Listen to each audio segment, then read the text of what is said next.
வணக்கம். இது ஒரு ஏரி ஒன்று இந்த கடல் போல அல்லையா வருது. பார்க்க அருமையான காட்சியாக இருக்குது. மிச்சம் அனைத்து உயிரும் பசியாறு இன்புற்று வாழ்ந்து மடிய மனிதராகிய நாம் வழியமைப்போம் சொல்லிடுவோம். நான் என்ன சொல்கிறேன்னு சொன்னால்,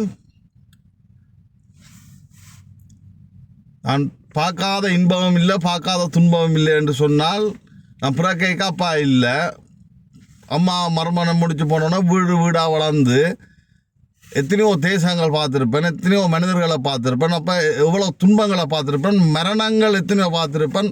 6 அடி 7 அடி ஐசுக்களை கூடி புதஞ்சிருந்து மரணிச்சிட்டேன்னு நானே யோசிச்சு கொண்டிருக்க எல்லாம் தப்பியிருக்கேன். அப்போ எத்தனையோ மரணம் மட்டும் எத்தனையோ தரம் போயிருக்கிறேன். பார்க்காத இன்பம் இல்லைன்னு சொன்னோன்னா நீங்கள் சொல்கிற அந்த மாது போதாது, பார்க்காத இன்பம் இல்லை. இப்போ அதை விட்டுட்டு இப்போ இவ்வளோத்தையும் பார்த்துருக்கேன்னு சொன்னால் எனக்கு ஒரு அனுபவம் இருக்கும். மற்றும் இனி எனக்கு என்ன எவ்வளோ காலம் பார்க்க போகணுன்ற ஒரு கேள்வி இருக்கும். இன்னும் கனகாலம் பார்க்க போகணுன்னா இன்னும் ஒரு கொஞ்ச காலம்தான் பார்க்க போகணும். அப்போ நான் அந்த பூமியில் வந்து என்ன சொல்லிட்டு போகிறது? இப்போ நான் ஸ்ரீலங்காவில் இன பிரச்சனையில் எத்தனையோ தடவை நான் உங்களுக்கு சொன்னால் இயக்கத்துக்கு படிகளோட போவேன், வாசல் மட்டும் போவேன், நான் போக மாட்டேன், திரும்பி வந்துடுவேன். ஆக்களை கொண்டே விட்டுட்டு வந்துடுவேன், திரும்பி வந்துடுவேன், நான் போக மாட்டேன். அப்போ எல்லாரும் போய் மரணிச்சிட்டோம். இப்போ பார்த்தா உலகத்தில் துன்பங்கள், உலகத்தில் சண்டைகள், நாடு சண்டைகள், துன்பங்கள், அதுகள் மன உளைச்சல்கள். அப்போ நான் என்ன செய்தி அவங்களுக்கு நான் சொல்ல, அதைத்தான் நான் சொல்லி கொண்டிருக்கிறேன். எனக்கு தெரிஞ்ச ஒரு செய்தி உண்டு. நான் மனிதரோட கூட பழகுறதில்லை. காரணம் என்ன சொன்னால், மனிதர்களோட நான் மனிதரை விட்டு விலகி இருக்கத்தான் நான் விரும்புகிறது.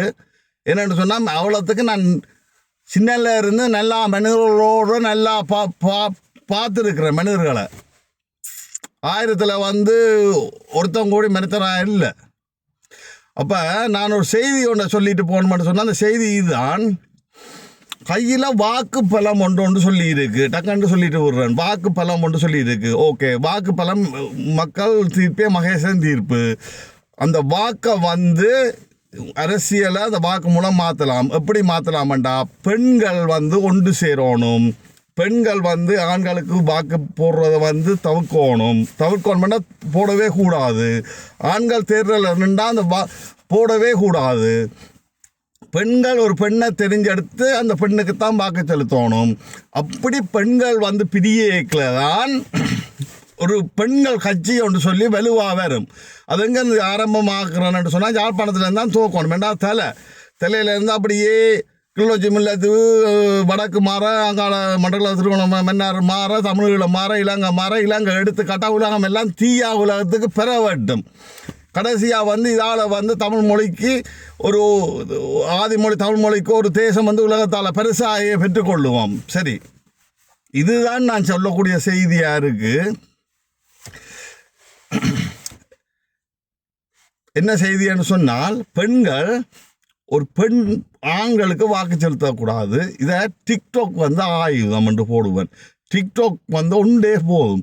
இந்த டிக்டாக் மூலம் ஆயுதமாக உங்களுக்கு இப்படி கதைக்க சொல்ல வைக்கமா அப்படி இப்படி என்று இருந்தால், வேறு பேரில் தெரிஞ்சால் வாய்ஸை மட்டுமா அது போட்டு குரலை போட்டாது பெண்கள் ஆண்களுக்கு வாக்கு செலுத்த தேவையில்லை.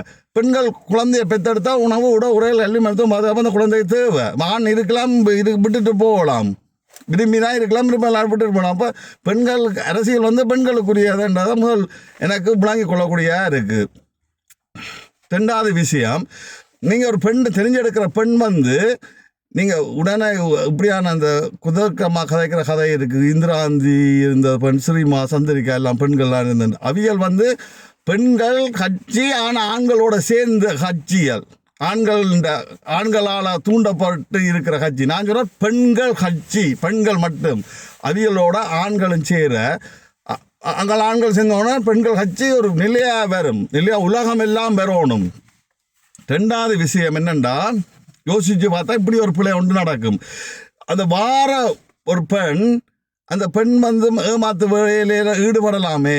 அப்போ அதுக்காக மக்களுக்கு நம்பிக்கை வரணுமென்றதுக்காக சொத்து கணக்கை விளங்கும். இது யாழ்ப்பாணத்து மக்களுக்கு தான் நான் சொல்கிறேன். சொத்து கணக்கை அரசிடம் ஒப்படைத்து விட்டு மக்களுக்கு நம்பிக்கையாக பணி செய்ய முன்வர வேண்டும் என்றதை தாரக மந்திரமாக எடுங்கோ.